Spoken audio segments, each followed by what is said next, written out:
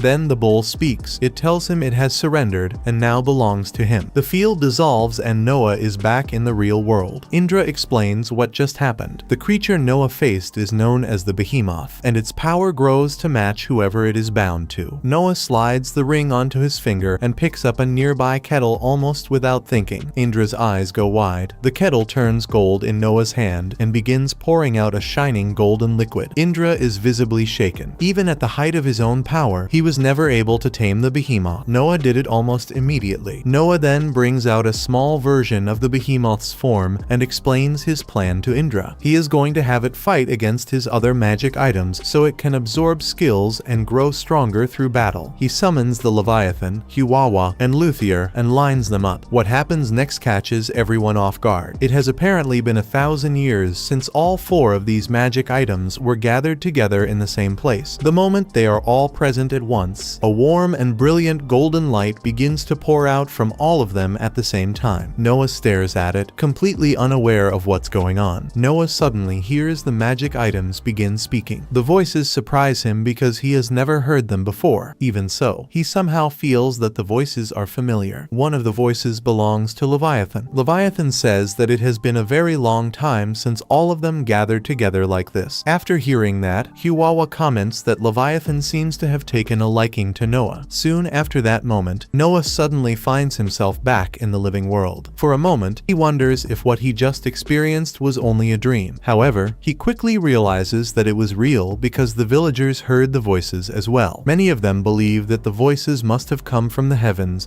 and that the heavens are showing their trust in Noah. Indra also heard the voices. He is clearly impressed by what just happened. Because of this, he says that such an event should be celebrated. To celebrate the moment, Noah gives an order to Jiggy. He tells Jiggy to give 10 Rien to every person present. When the villagers hear this, they cheer with great excitement and joy. Not long after, the girl whom Noah saved earlier steps forward. She kneels down on one knee in front of him. However, instead of accepting the help Noah offered, she refuses it. She explains that she wants to become Noah's knight someday. To achieve that goal, she believes she must improve herself through her own efforts and become worthy of serving him. When Noah hears this, however, he refuses her request to become his knight. Noah then explains that second-rate knights often refuse help because of their pride. They believe that accepting aid makes them weak. According to Noah, that kind of thinking is foolish. He tells her that if she truly wants to become a first-rate knight, she should not be afraid to accept help from others. Accepting support can make a person stronger. Finally, Noah tells her that if she truly wishes to serve him, there is only one thing she needs to do. She only needs to dedicate her heart and remain loyal. After hearing these words, the girl stands up. She leaves with a gentle smile on her face. Indra watches the entire exchange closely. He never expected someone as young as Noah to speak with such confidence and wisdom. Just then, the Emperor suddenly enters the area. Everyone present is shocked by his appearance. Noah, Indra, and all the commoners immediately bow down in respect. The Emperor then looks at Indra and speaks to him. He says that Indra must have noticed how impressive Noah is. Because of that, he believes his own granddaughter would be a perfect match for Noah. After saying this, the Emperor reminds them of something important. They are currently outside the palace grounds, so strict formalities are not necessary. He tells Noah and Indra to stand up. Once Noah stands up, he performs another surprising action. He summons Luthier into a physical form right in front of everyone. The commoners are shocked when they see this. Immediately after that, Noah uses Leviathan's power. He releases a wave of energy across the area. The wave is not meant to harm anyone. Instead, it only creates a strong feeling of awe and respect in those who feel it. After observing the reactions around him, Noah senses no hostility or hidden danger from anyone present. Because of that, he concludes that everything should be fine for now. Indra says he is surprised that Noah can stay so calm at such a young age. Because of that, he guesses that Noah must be the #1 prince. The Emperor explains that this is exactly why he gave Noah the title Wise in the first place. He believes Noah will truly grow into that title. After all, it has already been decided that Noah will carry out his first military campaign alone. When the commoners hear this, they gasp in shock. It is very unusual for a prince to go on a campaign by himself. Normally, princes travel with a large group of guards and escorts for protection. Noah quickly realizes that everyone's attention has now turned toward him. Because of this, he understands that this is the perfect moment for him to escort the Emperor. However, the moment Noah looks at the Emperor, he realizes that the Emperor has already understood his intention. The Emperor then tells Indra that this is exactly what makes Noah so impressive. He explains that he only announced the solo campaign in order to create a chance for Noah to step forward and escort him. Without being told directly, Noah understood the situation and reacted immediately. Indra hears this explanation and becomes surprised. He admits that he did not notice any of this. The Emperor says he is not surprised by that. He explains that while Indra is a very easygoing person, he also lacks sensitivity in certain situations. Putting that aside, the Emperor tells Indra that they need to speak privately. The two of them enter a carriage together. He tells Indra that he is planning to remove the crown prince from his position as heir. The Emperor explains that he truly hoped things would work out differently. However, he now believes he has no choice but to declare the crown prince unfit to rule. Indra becomes curious about the reason reason for such a serious decision. The Emperor then explains that it is connected to the issue involving Gilbert. Nearby, Noah quietly listens to their conversation. As he hears this, he remembers what happened earlier. Since he could not allow the Emperor to execute his own son, Gilbert, Noah tried to convince him to give Gilbert a life sentence instead. However, that decision now comes with a cost. Because of the situation, the Crown Prince will lose his position. Indra says that if the Crown Prince were to become Emperor, there would almost certainly be a massive purge of political enemies. The Emperor agrees with that concern. He believes that Henry, Oscar, and Noah would likely be among the first targets to be eliminated. Because of that risk, the Emperor says he cannot allow such a man to succeed him. Even so, the Emperor admits that he still struggles with another problem. He has not yet decided who the next Crown Prince should be. Indra reminds him that time is becoming an issue. The Emperor is already getting older. If he were to die before choosing a new heir, the nation could become divided. Noah continues listening carefully. From what he hears, he realizes that the Emperor likely came to Indra for advice because Indra is one of the few people who can speak honestly to him without fear. Inside the carriage, the Emperor finally admits that he actually already has someone in mind to become the next Crown Prince. However, he believes that announcing the decision right now would create even more political conflict. Indra agrees that conflict would happen. However, he still believes that it would be better than leaving the position of Crown Prince empty. At that moment, Noah comes up with an idea. He suggests that the Emperor should simply announce to the public that he has already prepared a will. The will would contain the name of his chosen heir. However, Indra quickly points that after the Emperor dies, someone could simply forge a new will and replace it. Noah suggests that the Emperor could hide the will inside his own body. When the Emperor hears this idea, he reacts with shock. Noah then explains that the Emperor could have a false tooth created with a small engraving on it that reveals the name of his chosen heir. Because the tooth would always remain in the Emperor's mouth, no one would be able to secretly change it. The Emperor praises Noah for coming up with such a clever solution. After discussing the idea further, they continue traveling in the carriage. They soon arrive back at the palace and enter the Emperor's study. Once inside, the Emperor orders the servants to wait outside the room and not allow anyone to enter. However, Indra notices that one servant is still standing inside the room. Cruz explains that this man is a liaison. People like him are always present during meetings of this kind. However, this particular servant cannot speak, hear, or read, so there is no risk of him learning or spreading any information. After explaining this, the Emperor sends Cruz away and the door is closed. Once they are alone, the Emperor turns his attention to Noah. He tells Noah that he has decided to follow the plan Noah suggested earlier regarding his will. Noah says he is glad to hear that. However, he adds that there is one more matter the Emperor should consider. Noah suggests that all military command should be returned directly to the Emperor. This would include Henry's position as Minister Prince of Military Affairs as well as his role as Governor General of the 1st Imperial Guard. Indra immediately understands the logic behind this idea. If someone who commands military forces were to oppose the Emperor's will, that person could remove the other leaders and attempt to take control of the empire. Because of that risk, it would be safer for the Emperor to hold full control over the military. Indra agrees that this is a strong and reasonable argument. He also finds it surprising that Noah suggested it, since Noah himself would lose his own position by making this change. The Emperor accepts the idea. He quickly drafts an official edict that removes Noah from his position as governor. Once the document is finished, he hands it to Noah. The Emperor then writes another letter edict and then passes the document to the liaison servant. That one is going to be for Oscar. The Emperor uses a few simple hand signs to give the servant instructions on what to do with the order. Noah notices the hand signals and realizes that the instructions are very simple. From this, he understands that the servant must be trained only to carry out a small number of specific tasks. After that, Indra asks the Emperor another question. He asks how the Emperor plans to remove Albert from the position of Crown Prince. Before the Emperor answers, Noah tells the Emperor that the final decision is entirely his. As Emperor, his authority is absolute. He has the power to choose or remove an heir whenever he wishes. However, Noah also points out an important difference. Unlike Gilbert, Albert has not committed any specific crime. Because of that, Noah believes it would be better if Albert were allowed to remain a prince, even if he is no longer the Crown Prince. The Emperor says he will publicly announce that Albert did not commit treason against the Empire. However, he says he cannot cannot trust someone like Albert with the future of the empire. Noah thinks this is a good plan. Indra then asks the emperor if Albert could ever become his heir again. The emperor coldly says no. Noah understands that the emperor has truly given up on Albert. The emperor starts writing the official message that will remove Albert's inheritance. While he writes, Indra notices that the emperor's wording is much messier than usual. The emperor explains that it is difficult for him because he is taking away his own son's inheritance. Noah suggests that the emperor to leave the writing exactly as it is. That way, the official message will show the emperor's true feelings, and Albert will understand them. The emperor likes this idea and agrees. After finishing, he gives the paper to the liaison. When the liaison reads the paper, he reacts slightly. Noah quickly tells him to stop. The liaison realizes his secret has been discovered and tries to run away. Noah easily stops him by ordering Leviathan to restrain him,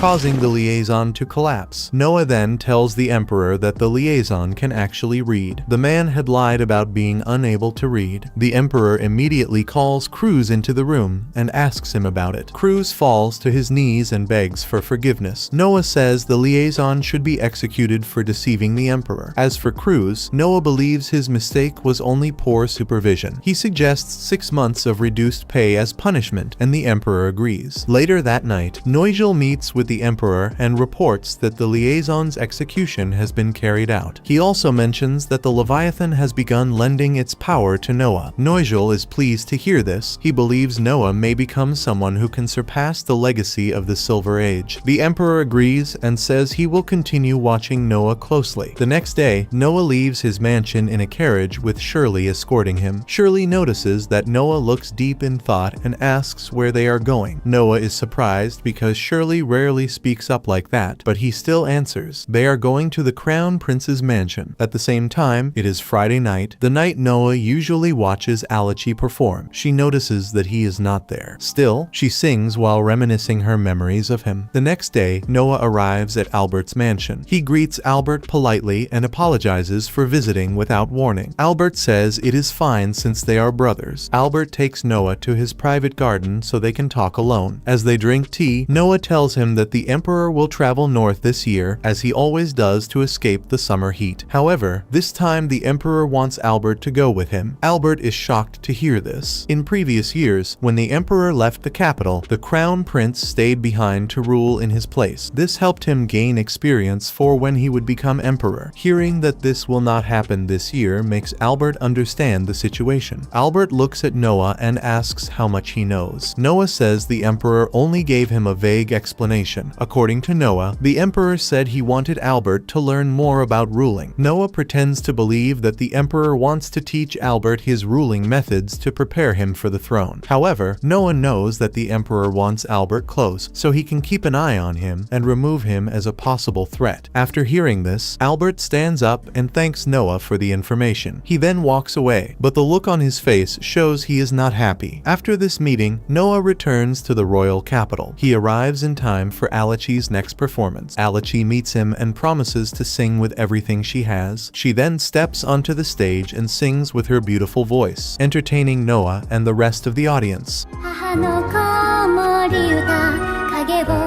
Later that night, Zoe enters the room and informs Noah that a visitor who goes by the name Olivia Coyle is waiting for him. Noah does not recognize the name. However, he knows Zoe would have sent her away if she were not important, so he tells Zoe to let her in. Olivia enters the room. Noah immediately asks why she has come so late at night. Olivia says she came to give him important information. She informs Noah that Albert is planning a violent coup tonight. According to her, Albert intends to force the emperor to give up the throne. Although Noah is shocked by this, he looks to Olivia and asks her how she knows all of this. Olivia explains that she is a daughter of Coyle, a member of the former first Prince Gilbert's household. Hearing that, Noah realizes that she was a child born and raised inside Gilbert's household. A child born into a household typically means one that was born from 2 servants who work for the prince. And since that is the environment they grow up in, it is easy for them to swear their loyalty without question question. Olivia tells Noah about how she heard the story of how he chose to spare Gilbert's life. So it frustrates her to her core that Albert still chose to go down this road. She explains that the night before the official announcement of his removal as Crown Prince, while he was still holding that title, she overheard Albert talking about how he was going to move soldiers in to take control of the palace, with the goal of forcing the current emperor to step down so that he could take the throne for himself. Noah takes a deep breath when he hears this. Olivia drops to her knees and begs Noah, telling him that he can do whatever he wants with her, but that he has to stop Albert. To her complete surprise, Noah agrees. Noah asks her what her role was at Albert's house, and she replies saying she used to work as an apprentice butler under her father. With that in mind, Noah tells her that she is going to take on that same role at his house, and that she will be paid the exact same amount she was paid there. Olivia is grateful for the offer, but she cannot help but wonder why Noah is choosing to treat her so well. Noah replies telling her that it is because he deeply admires her loyalty, because when she lost her master, she was willing to do whatever it took to avenge him no matter what the cost. He respects her loyalty all the way to the end, even after his death. With that said, Olivia bows and offers herself at his service. Noah is certain that her pledge of loyalty is genuine because he just gained an extra point on his dark magic stat. Shortly after, Noah storms out of the room, and Zoe and Gigi, who had been standing by waiting for him, follow close behind and can see that he is in a rush to get somewhere, so they ask if they should get a carriage ready for him. Noah tells them there is no need for that because he is going alone. Zoe starts to worry a little because she does not want Noah to get hurt, but Noah just looks back at both of them and tells them to trust him because he has it handled. Zoe then bows to him and tells him she will be waiting for his return. Noah heads out on his horse, working out that if Albert plans on using his right of force to take command, then there is only one force he could lead. This force is stationed at the Ministry of Military Affairs with an army of 1,000 men, and since they have been permanently stationed there, they have been trained to follow the orders of any superior without any hesitation. Albert speaks out to all the soldiers, giving them a speech about how the current emperor relies on very old and outdated ways of doing things. He manages to convince them that the empire can only have a future if he is the one sitting on the throne. But just before the soldiers begin their move, Noah arrives at the scene and tells Albert to hold on for a moment. Albert asks Noah what brings him there, and Noah immediately warns Albert to stop himself from doing anything foolish, because going down this road would only lead to his own ruin. Albert simply replies that he does not care because he is not going to go down without putting up a fight. Noah is caught off guard by that and tells Albert that he has it all wrong, as the emperor did everything in his power to make sure Albert stays alive, and that even writing the removal letter was deeply painful for him. But even hearing that, Albert reminds Noah that he has spent his whole life waiting to be crowned emperor. He always hoped that one day he would sit on the throne and be looked up to as the emperor, and it frustrates him deeply that this is what he gets after all that waiting. He sees the emperor as selfish for putting his own life above everything else even at his old age, and feels he is pathetically holding on to the throne. Albert believes the throne is his birthright and he is going to claim it one way or another. Noah now understands the full picture. Albert sees being reduced to the title of prince as a deep and humiliating disgrace since he was originally the crown prince. However, to ordinary people, being a prince is seen as a very respected title because it gives you the power to make a real difference in the lives of the people around you. Since Albert can see that Noah is set on stopping him, he orders the soldiers to seize Noah and calls him a traitor. The soldiers begin attacking Noah without hesitation, but Noah is easily able to either dodge or counter every single one of their attacks. He realizes that it is not their fault for coming at him since this is exactly what they were trained to do, so rather than killing them, he simply uses the power of Leviathan to put them all to sleep. He is about to continue going after Albert, but that is when he hears a voice telling him to summon the power he desires by calling out its true name. Noah thinks about it for a few seconds and calls out the name Bahamut, which causes a giant figure wrapped in flames to rise up. This is Luthier's true power. Albert and the remaining soldiers watch this happen and are all terrified for their lives as Bahamut unleashes his flames at them, immediately burning them to ash. But after a short while, Noah tells Bahamut to stop because he does not want any of the soldiers to die, and after that Bahamut fades back into Noah's ring. Noah walks straight over to Albert and tells him that it is over and there is no no point in trying to hide. Albert immediately starts to panic, saying there is no way he is going to be killed by his little brother. But Noah corrects him, saying he is not going to kill him because he is certain the Emperor would not want to see his sons killing each other. Instead, Noah holds out a bottle of poison and asks that Albert drink it and end his own life. Noah explains that if he kills Albert right now, all of his subordinates and his entire family would be executed as traitors. But if Albert takes his own life here, the story that gets told would be that he led a force in an attempt to take the palace by force, but stopped himself at the last moment and chose to end his own life. Noah believes this is the best possible outcome to guarantee the safety of Albert's family and everyone who followed him. But Albert does not care about any of that in the slightest and just orders the soldiers to come and grab Noah. They begin walking forward, which catches Noah off guard, but to his complete shock, the soldiers move to grab Albert instead, telling him they can no longer follow his orders. They urge him to take Noah's offer because it is the only option that keeps his family and subordinates safe. Albert gets aggressive and tells them to do as they are told, but one of the soldiers speaks up and tells him to be quiet, reminding him of the 120 people he sacrificed to the miasma when he lifted the seal on the Leviathan. Hearing that leaves Noah stunned because he had no idea any of that had happened. The knights then inform Noah that Albert is ready to accept his fate and end his own life. Noah calls Olivia over and hands the poison bottle to her, and as she walks toward Albert, he struggles with everything he has, but the soldiers simply hold his mouth open as she pours the poison in, and he swallows it against his will. Once it is done, they let him go, and Albert collapses shortly after, with his final words being about how all he ever wanted was to take his father's place on the throne. After the soldiers bow to Noah, he lays out how the story is going to be told. Albert attempted a coup, but thanks to a tip from a loyal household member and the bravery of his retainers who risked their lives to put a stop to it, he got no further than taking control of a handful of soldiers. Because of this, under Imperial law, both the retainer and the informant would be rewarded. On top of that, Noah says he will push the Emperor to have his eldest brother's son be next in line to succeed him. After that, Noah notices that his stats went up by a significant amount, which tells him that these two soldiers must be incredibly strong. Noah realizes that Albert never understood that people are the greatest treasure of all, and because of that, his coup was always going to fail. Meanwhile, Noijel goes to check on the Emperor and finds him down in the basement. The Emperor tells him that the box sitting in front of him reacted for a brief moment, which leads him to believe that Noah may have managed to unlock the true power of his Leviathan. Noijel does not doubt that for a second, knowing full well what Noah is capable of. With that aside, Noijel fills the Emperor in on what happened with Albert and how he ended his own life by drinking poison. Hearing that, the Emperor asks Noijel to leave him alone for a moment, and shortly after, under his breath, he commends Noah for handling things so brilliantly even in a moment like that. With everything that had taken place, and with both Gilbert and Albert now gone, a new era of peace settled over the Mirror's empire. Then 3 years later, Jiggy and Zoe receive a letter and a gift from Evelyn and are thrilled. So Zoe suggests they set some time aside to read the letter properly later. It is now almost time for Noah's 15th birthday, and he receives 2 full rooms worth of gifts. Though Zoe is not too surprised by this because she knows just how loved Noah is, especially given the number of people he has helped over the years. Noah is then seen out in the forest training when Audrey, Indra's granddaughter and his soon-to-be wife, comes to greet him and points out that he has been at it for quite a while. After some time, she brings him some tea and shares how happy she is, because now that it is her 15th birthday, she will be giving up her surname and taking on Noah's, which officially makes her his wife. On a separate note, Indra has been in talks with the Emperor, who told him that his top 3 choices for his successor are Henry, Oscar, or Noah. However, Indra has a strong feeling that Noah is the one who is going to be chosen. Noah is then seen off by all of his servants and lastly by his wife Audrey, as he heads out to the coronation ceremony where they will finally find out who is going to inherit the throne. This was the end. Subscribe to not miss more recaps and watch the next video on screen.